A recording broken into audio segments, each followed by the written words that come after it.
Hi, my name is Karen and welcome to another episode of RD Couture, hot nutrition industry news tailored just for you, the registered dietitian.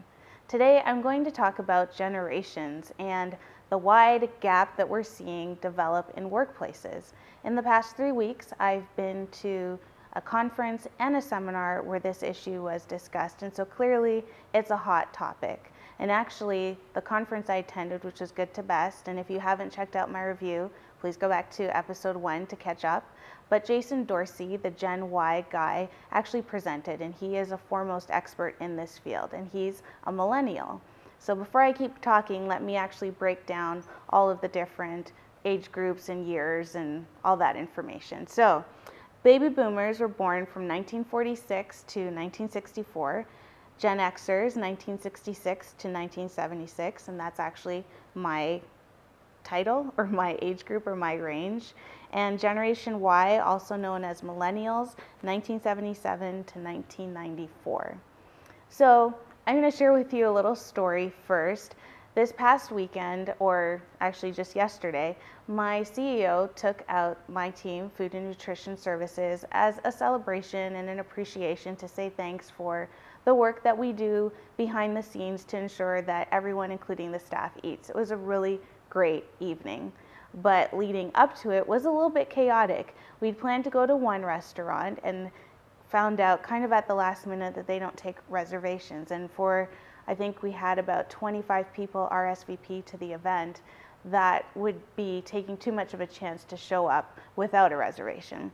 So started calling around, and the event was on Saturday night. The Friday before, we're calling, trying to find reservations, trying to find somewhere that will take reservations that still was just as nice as the original place that we'd planned to go to.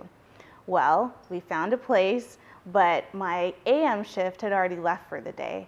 And I spent probably 45 minutes scrambling around trying to either call people. I posted up signs in color.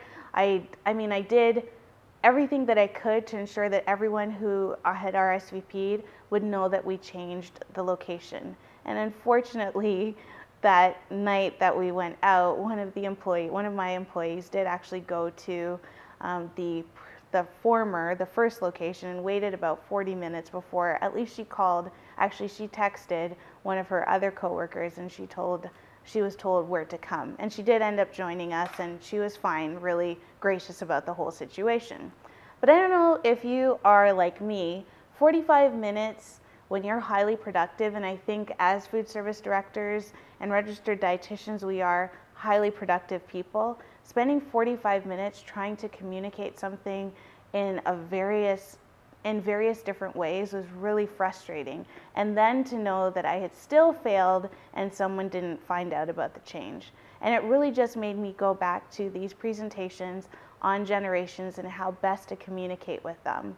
And I really think that as I'm seeing my workforce change, especially being in food service, where we do take in high school students and people who are in school, that I am seeing my workforce personally change to more and more millennials. And so what can we do to communicate better with them?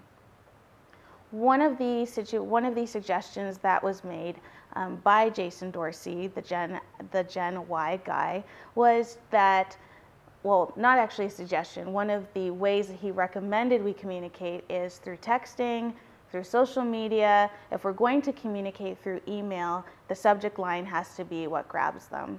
And I know, coming from a healthcare perspective, sometimes we are concerned, and probably a corporate perspective, but I'm speaking from healthcare, sometimes we are concerned about those policies and procedures. How are we going to navigate social media? Will something get posted that's inappropriate? And so instead of really sitting down and thinking about how do we address social media, we kind of just put up our hands and block it. And after spending 45 minutes trying to communicate with a staff that doesn't pick up their phone, doesn't read my signs, no matter how many colors I use, no matter how bold I make the font, no matter if I write it in caps, no matter if I post it throughout the entire department, somehow they manage to miss it. How do I communicate more effectively with my team? And I have 3 suggestions. One is to create private Facebook groups. yes, let's move on to Facebook. We can create one that is food and nutrition services at whatever hospital. You can make them private and invite and only make it by invitation, and then you're inviting the people on your team. Don't make it mandatory because not everyone has a Facebook group, but for those people who are on Facebook, allow them to have the opportunity to come to a group where you can post updates and you know they're getting it directly on their phones. And then you're not worrying about, I wonder if they got it or not. And you can actually even post a status update as well and have them respond back, did you get it? And just a quick yes. And then you know who is still outstanding and who's not. Now, to address the talent services side or human resources side, create policies and procedures around the use of that. Be very, very clear about what is acceptable and what is not. That's another thing that Jason Dorsey also mentioned, was that we need to set clear expectations and then also to follow through when those expectations have not been met. So create your Facebook group, create those guidelines, make sure everyone's aware, and then move forward in clear communication. Tip number 2 is finding a way to use text messaging.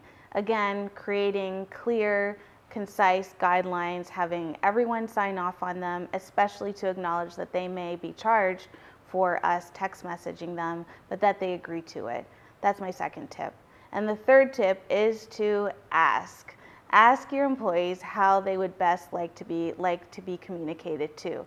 And I know you're probably thinking, that is a lot of different people saying that I want to be called, or I want to be texted, or I want to be emailed, or I want to see something on Facebook or another social media platform.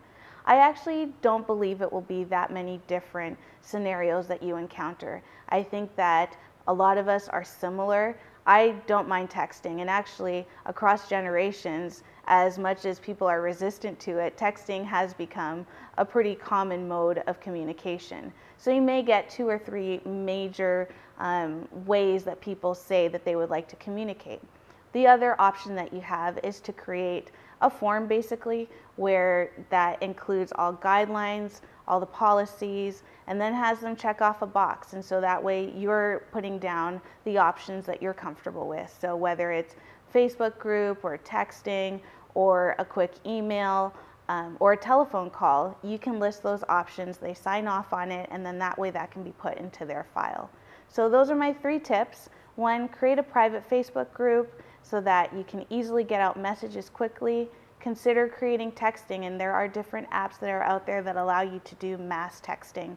And as I become more comfortable with them and get used to using them, I will come back and do reviews here for you. And then 3, let's ask our employees. Let's reach out to them and say, what is the best way to get information out that's really important to running our departments? Let me know if you've had any success with any of the methods I've mentioned, or if you have other ideas and suggestions for better communicating across all generations and really focusing on that Generation Y or Millennials for better and effective communication. I look forward to seeing you in the next episode of RD Couture, hot nutrition industry news tailored just for you, the registered dietitian. Thanks and bye.